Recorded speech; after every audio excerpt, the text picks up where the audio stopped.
Example 5, in triangle O P Q, ये जो triangle दिया हुआ है आपको, right angle triangle let P 90 degree P angle का है, O P is equal to 7 centimetre, means this value is given side की, एंड ओ क्यू क्या है, O Q means this side minus P Q means ये जो vertical side और ये जो हाइपोटेन्यूज है इनके बीच में डिफरेंस 1 सेंटीमीटर का है। ठीक है, ये दो चीज़ दी हुई हैं कि एक राइट एंगल ट्राइंगल है, राइट एंगल ट्राइंगल 90 डिग्री का है, पी जो इस एंगल 90 डिग्री है, इस साइड की वैल्यू दी हुई है 7, और जो हाइपोटेन्यूज और परपेंडिकुलर के बीच में डिफरेंस क्या है 1 सेंटीमीटर। हाइपोटेन्यूज क्योंकि सबसे बड़े एंगल के अपोजिट है तो इसकी वैल्यू ज़्यादा होगी, राइट, इसलिए इससे इसकी वैल्यू कितने, जो भी वर्टिकल साइड है वो 1 सेंटीमीटर छोटी है, ऐसे समझ लो। हमको पता लगाना है determine the values of sine Q and cos Q.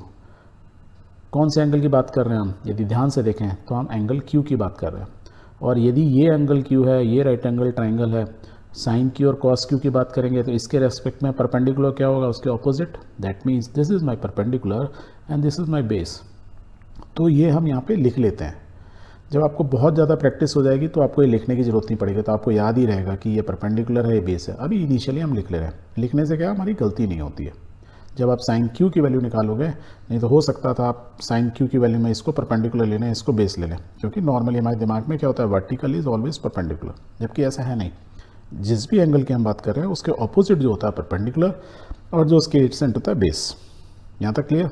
Okay, so let's write down the solution. So we will say in given triangle O P Q we have hypotenuse square is equal to base square plus perpendicular square, this side का square is sum of this. ये कहाँ से आएगा, हमने Pythagoras theorem से।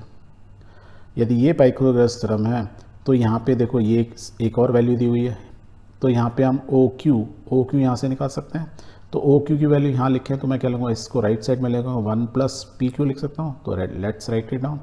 तो 1 plus P Q square is equal to, ये right वाला वैसे ही रहेगा, और ये कहाँ से आया, जो हमको दिया हुआ है वहाँ से हमने इसकी लिख दिया 1 plus P Q, O Q को रिप्लेस कर दिया। अब ये क्या है, a प्लस बी का होल स्क्वायर, तो क्या होता है A square plus 2ab plus B square, तो कर दो 1 का square plus 2ab plus B का स्क्वायर मीन्स पी क्यू का स्क्वायर लिख सकते हैं। राइट हैंड साइड वैसे ही रह गया। ये कैसे आया, by formula this a plus B का whole square is equal to, ये फार्मूले से हो गया। क्लियर है? ओके, अब इसमें देखो ओ इधर क्या होगा, पी क्यू स्क्वायर, ये पी क्यू स्क्वायर, ये तो कट गए, ये कट गए, तो क्या बचा इसे 1 plus 2 P Q is equal to O P square. अब ओ पी स्क्वायर क्या है, हमको दिया हुआ है, देखो ओ पी मीन्स ये साइड 7 सेंटीमीटर, तो हम ओ पी स्क्वायर की जगह 7 लिख सकते हैं, मीन्स 7 का स्क्वायर। अब यदि आप इसको सॉल्व करोगे what you will get it, P Q की वैल्यू निकल जाएगी। पी क्यू की वैल्यू कितनी आ गई 24 सेंटीमीटर, और पी क्यू क्या मीन्स मेरा ये बेस, इसकी वैल्यू आ गई 25 सेंटीमीटर। और हमको ये मालूम है कि बेस से ये जो वर्टिकल साइड है इससे हाइपोटेन्यूज क्या 1 सेंटीमीटर ज़्यादा बड़ी है, और क्यों कहाँ से आ रहा है, ये हमको दिया हुआ था, सो इसमें ऐड हो जाएगा, दैट इज़ 25। इसका मतलब यदि मेरा बेस 24 सेंटीमीटर है तो हाइपोटेन्यूज 25 सेंटीमीटर हो गया। अब इस ट्राइंगल, एक ट्राइंगल है जिसमें तीनों साइड की वैल्यू दी हुई है विद यूनिट, सबकी सेंटीमीटर सेंटीमीटर सेंटीमीटर है। अब साइन क्यू और कॉस क्यू निकालना तो बहुत ईजी हो गया।